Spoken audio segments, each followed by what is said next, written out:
Dalawang albularyo / minero manggagamot na mining in tandem pa.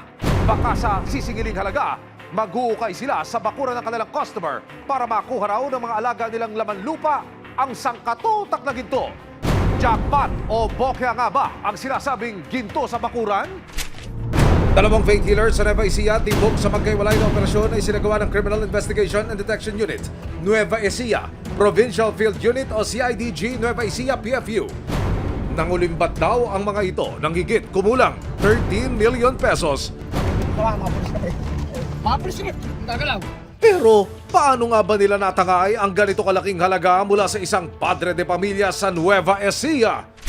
Kwento ni Mario, hindi niya tunay na pangalan, maayos at komportable naman ang kanilang buhay. Pero unti-unti itong gumulo simula nang makilala niya si alias Renz na nakapagpagaling daw sa kanyang kamag-anak. Nagsimula yan nung nagkasakit nga yung tiyahin ni Mrs. na taga Valenzuela na kailangan daw ng albularyo. Nakilala lang namin kung gagamutin nga niya yung tiyahin ni Mrs. Pero itong si Renz na nagpapagaling ng sakit, aba, nagpapasakit naman ng bulsa? Ayon kay Mario, nag-alok si Renz na maghukay sa kanilang likod bahay dahil mayroon daw ginto. Hanggang sa pumunta nga dito yung albularyo, nagkwento siya sa mga buhay niya. Meron daw siyang hawak na gold bar. Tapos, dyan ay sa likod bahay niyo, meron din. Matutulungan ko kayo na makuha yan, sabi niya sa amin. Noong una raw wala namang balak si Mario na ipabungkal ang gintong sinasabi ni Renz. Pero nang may inalok daw si Renz na tila nagpabago sa kanyang isip, dito na raw siya unti-unting kumagat sa matatamis na salita ng albularyo. Ang sabi niya, meron nga raw siyang alagang laman lupa na pwedeng kausapin yung bantay nung treasure dito sa likod ng bahay. Ang pakiusap lang daw ng bantay, ipagawa namin yung simbahan, ibibigay daw sa amin yung treasure. Pero matapos na mag-abot ni Mario ng pera kay Renz para sa pagpapagawa ng simbahan, aba, tila ba mas humaba pa ang proseso para makuha ang kanilang inaasam na ginto? Humukay muna ng mga ganyang kalalim siguro, tapos doon daw susunugin yung mga pera. Kailangan daw yung mahalagang bagay sa amin ang susunugin. Wala na po akong hihigit pa sa pera. Ayun, sabi niya. Yon ang kailangan nating sunugin. Naglabas kami ng 160,000, ibinalot niya doon sa puting face towel. Tapos, nung nakabalot na, pinakuha ko ng gasolina. Nung pagbalik ko, inilagay na doon, binuhusan ng gasolina, saka sinindihan. Kaya hindi rin ako sigurado kung sinunog talaga o hindi.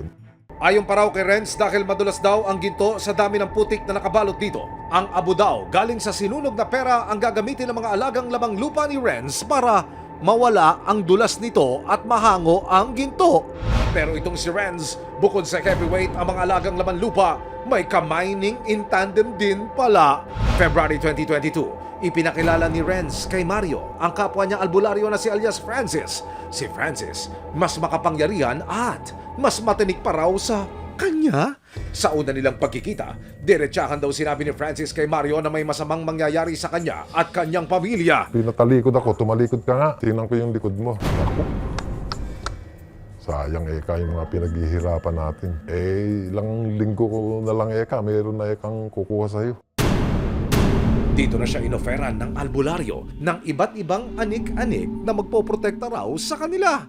Una na rito ang panyo. Doon niya kami pinabili ng panyo na sinulatan nila ng Latin. Isa sa mga modus, bebentahan ng mga suspect ang kanilang mga biktima ng panyulitong puti na ito. Ito raw ay parang magsisilbing anting-anting bilang proteksyon ng mga bibili o ng mga biktima para sa kanilang mga sarili. Binebentahan din daw ng mga suspect ang mga biktima ng litro-litrong tubig na hindi po bababa sa 100,000 piso ang halaga. Ibinubuhos ito sa mga lupa. At ito raw ang siyang magiging kapangyarihan para agad na makuha at mahukay ang mga ginto. Binebentahan din daw ng mga suspect ang kanilang mga biktima ng bote-botelyang mga pabawong gaya nito. Ang silbi, ito naman nagbibigay ng kapangyarihan sa espiritu at kaluluwa ng mga albularyo para maisakatuparan nila ng tama ang paghukay ng mga ginto o gold bar na gaya po nito. Dahil sa takot, nagbigay daw si Mario ng milyong-milyong halaga para mabili ang nasabi ni Francis na mga kagamitan. Bukod sa pera, kinailangan din daw niyang patuloy na magpadala kay Francis para sa ginagawang paghukay ng ginto. Pinapadala raw ni Mario ang pera sa isang alias Edward. Sabi nila, para hindi ka na pumupunta dito sa amin para magdala ng pera, yung nakapangalan lang sa akin na nakuha namin yung resibo, nasa 4.2 million. Kasama ang resibo, sa unang pagkakataon, binuksan ni Mario ang hukay na lagusan daw ng ginto. Ang hukay na ginawa ng dalawa, umabot lang ng halos isang talampakan. At ang sinasabing ginto na may mahiwagang matandang mga bantay, nowhere to be found. Nang hindi na makontak ni Mario sina Francis at Renz, dito na raw niya napagtanto na tila niloloko na siya ng dalawang manggagamot, kaya naman tinawagan na raw niya si Edward na siyang pinapadalhan niya ng pera.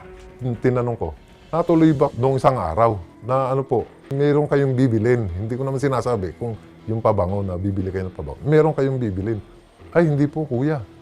Pagka po nagpadala kayo sa akin, iniaabot ko lang sa kanya. Wala kaming pinupuntahan. Ay, parang gumuho yung mundo ko noon nung sinabing gano'n ng bata. December 17, 2024, dumulog na si Mario sa CIDG para ireklamo ang nagpapanggap na albularyo/minero na sina Francis at Renz. Sa totoo lang, medyo matagal na talaga tayo hindi nakakarinig ng ganong kwento. But sa aming pagsasaliksik, meron pa rin tayong mga kababayan na naniniwala na makakakuha tayo ng mga gold bars. So kasawaying palad, hanggang ngayon, wala silang na ibibigay na gold bars sa ating mga biktima. Agad-agad naming pinunton yung lugar nila at na-confirm namin na nakatira pa rin sila sa bayang iyon. January 21, 2025, dalawang magkaiwalay na intrepid operation ang isinagawa ng CIDG, Nueva Ecija PFU, para tuluyan ang mahuli sina Francis at Renz. 9:30 ng umaga, unang nakipagkita si Mario kasama ang mga kapulisan kay Francis. Makikita sa video ang pagpasok ni Francis sa sasakyan.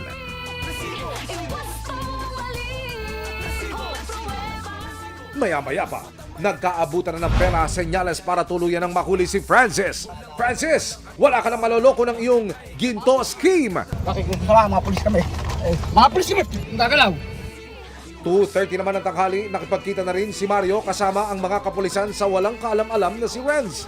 Tulad ni Francis, nang magkaabutan na ng pera, Renz, wala ka nang kawala. Mga kuya, ginto na naging tanso pa. Dahil diyan, hindi ginto kundi bakal na rehas na po ang hihimasin nyo. Dinala agad sa custodial facility ng CIDG Nueva Ecija PFU ang dalawa. January 30, ilang araw matapos ang intrepid operation, binalikan ng resibo ang dalawang lalaki. Pero hindi na raw muna sila magbibigay ng kanilang pakayag. Nakakarap sina Francis at Renz sa kasong estafa. January 31, nakapagpiyansa sina Francis at Renz at nakauwi na sa kanilang pamilya. Patuloy pa rin gugulong ang pagdinig para sa hinaharap nilang kaso.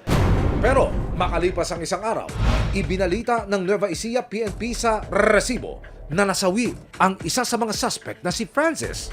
Sa kabila ng malaking halaga na nawala sa kanya, nagpapasalamat pa rin si Mario sa mga leksyon na dala ng kanyang naranasan.